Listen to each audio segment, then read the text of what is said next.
వంటలకు ఇంతకంటే స్వచ్ఛమైన గానుగ నూనె మరెక్కడా దొరకదు. SRV naturals. ఆర్డర్స్ కై స్క్రీన్ పై నెంబర్ కి కాల్ చేయండి. అది కాకుండా మీరు నాకు ఇంకా జ్ఞాపకం ఆఫీస్లో ఉన్నప్పుడు నాకు గర్వం ఫీల్ అవుతాను. ఎందుకంటే మీరు పెట్టిపోయినటువంటి ఫోటోలు ఇండియాకి సంబంధించినటువంటి టూరిజం డెస్టినేషన్ యొక్క ఫోటోస్ ఏవైతున్నాయో అవి ఇంకా ఆ రకంగానే ఉన్నాయి. నేను అడిగిన ఎవరు పెట్టారంటే చిరంజీవి గారు పెట్టారంటారు. డ్రైవర్ కూడా మీకైతే డ్రైవర్ ఉండను అతను ఇప్పుడు నా దగ్గర ఉన్నాడు, రణధీర్. మీకు చెప్తుంటారు సార్ మై चिरंजीव साहब का भी मैं ही साहब ड्राइवर मैं ही चलाया था उनका गाड़ी ఢిల్లీ में आज आपको मैं चला रहा हूं साहब అంటాడు. ఇంకా ఉన్నాడు పాపం. చాలా సీనియర్ అండి అతను, చాలా మంచి. మన ఉమ్మడి ఆంధ్రప్రదేశ్ ఉన్నప్పుడు మనం ఇండియాలోనే మనమే ఆరోగ్యశ్రీని ప్రారంభించామన్నది నాకు తెలిసినటువంటి వాస్తవం. ఆ తర్వాత మిగతా రాష్ట్రాలు కూడా వ్యాపించింది అనేది చాలా ఇది. అలాంటి ఆరోగ్యశ్రీకి కిషన్ రెడ్డి గారే ఆద్యులు, అంకురార్పణ చేసిన వాళ్ళు అని బయట బాగా వెనుకడు ఉంది. ఆ తర్వాత ప్రభుత్వాలు పికప్ చేస్తాయి. అది ఎందుకు, ఎలాగా, అది మీరు ఎట్లా ఇనిషియేట్ చేశారు ఆరోగ్యశ్రీ అనేది? 2004 నేను ఎమ్మెల్యే అయినప్పుడు పేరున్న మందకృష్ణ మాదిక్ గారు, ఆయన వాళ్ళకి సంబంధించినటువంటి ఎస్సీ వర్గీకరణ మీద పోరాటం చేస్తూనే సామాజిక సమస్యల మీద కూడా పోరాటం చేసేవారు. దివ్యాంగులకు పెన్షన్ పెంచాలని ఆయన తిరుగుతున్నప్పుడు ఈ అనేక జిల్లాలలో గుండె జబ్బులు ఉన్నటువంటి పిల్లలు జన్మించేవాళ్ళు. వాళ్ళకు ఆ రోజు ఒక ఆపరేషన్ చేయాలంటే 10 లక్షలు, 12 లక్షలు, 13 లక్షలు అయ్యేది. పేదవాళ్ళకి అది అవకాశం ఉండేది కాదు. చాలామంది చనిపోయేవాళ్ళు కూడా. అప్పుడు రాజశేఖర రెడ్డి గారు ముఖ్యమంత్రిగా ఉన్నారు. మేము ట్యాంక్ బండ్ కింద అంబేద్కర్ భవన్ ఉంది, అక్కడ మీటింగ్ పెట్టుకున్నాము. ఒక 3000 మంది పసిపిల్లలు వాళ్ళ తల్లిదండ్రులు వచ్చారు. మీటింగ్ అయినాక ఆ మీటింగ్లోనే ఒక అబ్బాయి చనిపోయాడు.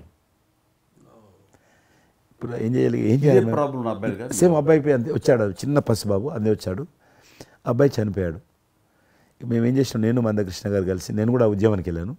ఆ అబ్బాయి డెడ్ బాడీ పట్టుకొని అంబేద్కర్ ట్యాంక్ బండ్ నుంచి అంబేద్కర్ విగ్రహం దగ్గరకు వచ్చాం. మాతో పాటు ఆ పసిపిల్లలందరినీ తీసుకొచ్చాం, 3000 మంది పసిపిల్లలు. అంబేద్కర్ విగ్రహం ట్యాంక్ బండ్ అంబేద్కర్ విగ్రహం మొత్తం ఆ పిల్లలు వాళ్ళ తల్లిదండ్రులు కూర్చున్నాం, డెడ్ బాడీ పెట్టుకొని కూర్చున్నాం. ఎట్టి పరిస్థితుల్లో రాష్ట్ర ప్రభుత్వం అందరికీ కూడా ఉచితంగా చిన్నపిల్లలందరూ కూడా ఆపరేషన్ చేయించాలి, ప్రైవేట్ హాస్పిటల్లో కానీ ఎక్కడైనా వాళ్ళ ఇష్టం చేయించాలి, వీళ్ళ ప్రాణాలు కాపాడాలని డిమాండ్ తోటి కూర్చున్నాం. 11 గంటలకు కూర్చున్న తర్వాత రాజశేఖర రెడ్డి గారు దురదృష్టం ఆ రోజు ఢిల్లీకి వెళ్ళిపోయాడు, ఢిల్లీలో ఉన్నాడు. బట్ ఢిల్లీ నుంచే ఫోన్లో మాట్లాడాను నేను. మాట్లాడి నేను తర్వాత ఆలోచిస్తాం, మీరు అట్లా చేయొద్దు, ఎందుకంటే మమ్మల్ని లాఠీ చేయడానికి వీలేదు, పసిపిల్లలు, గుండె జబ్బులు ఉన్న పిల్లలు, మమ్మల్ని నెట్టేయడానికి వీలేదు పోలీసులు కూడా విచిత్రమైన పరిస్థితి, ఆందోళన, ఉద్యమం చేస్తున్నాం మేము, చాలా డెడ్ బాడీ పెట్టుకొని ఉన్నాం. ఏం చేయాలో పోలీసులకు తోచది. ముఖ్యమంత్రి గారు అన్నప్పుడు రాజశేఖర్ గారు మా మెడ మీద కత్తి పెట్టి మీరు ఈ రకంగా దబాయిస్తున్నారు, ఏమని అనుకోండి సార్, మీరు కృష్ణ గారు చాలా గట్టిగా ఉన్నారు, ఏమని అనుకోండి, మీరు ఎట్టి పరిస్థితుల్లో ఇది చేయాలని చెప్పి మేమిద్దరం కదలాలి.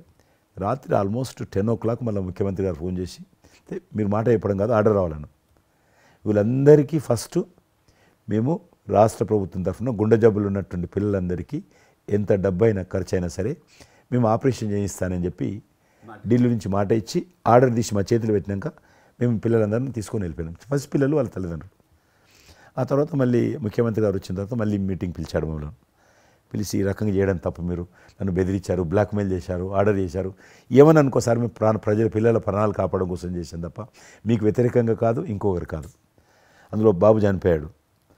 తర్వాత ముఖ్యమంత్రి ఆలోచన చేసి డాక్టర్లను పిలిచి ఎట్లా చేద్దాము, అప్పుడు సర్వే చేయించాడు. వాళ్ళు గ్రామ పంచాయతీలో సర్వే చేస్తే 2 లక్షల మంది పిల్లలు ఉన్నారు ఒక్క ఆంధ్రప్రదేశ్లోనే. ఉభయ రాష్ట్రాల్లో గుండెకు జబ్బు హోల్ ఉండి పుట్టినటువంటి వాళ్ళు 2 లక్షల మంది పిల్లలు ఉన్నారు. ఇంతమందికి నేను ఎట్లా చేస్తా అది దాని మళ్ళీ సర్వే వచ్చిన తర్వాత వెరిఫికేషన్ వచ్చిన లిస్ట్ తీశాడు, అంచనా వచ్చిన తర్వాత అప్పుడు ఆయన ఇన్సూరెన్స్ ఏదైనా చేద్దామా అని, ఆయన డాక్టర్ కదా ఒరిజినల్గా, ఆయన డాక్టర్ వృత్తి చదువుకున్నది MBBS ఆయనకి ఈ విషయం బాగా తెలుసు కాబట్టి ఏం చేద్దామని ఆలోచన చేసి అప్పుడు ఇన్సూరెన్స్ పథకం ఆ పిల్లల కారణంగా, గుండె జబ్బులు ఉన్నటువంటి పిల్లల కారణంగా ఆ 2 లక్షల మందికి పిల్లలు ఇన్సూరెన్స్ చేయాలన్న వచ్చినటువంటి ఆలోచనే ఈ ఆరోగ్యశ్రీ పథకం. అలా మీరు ఇనిషియేట్ చేసినటువంటి ఈ ఆరోగ్యశ్రీ కానివ్వండి, ఇది నిజంగా ఇలాంటి సామాజిక స్పృహ అనేది రాజకీయంగా ఆలోచిస్తే వచ్చేది కాదండి. ఇది మానవతా విలువలతోటి, మానవత్వంతో ఆలోచించారు కాబట్టి ఈ రోజున అది సఫలీకృతం కాగలిగింది.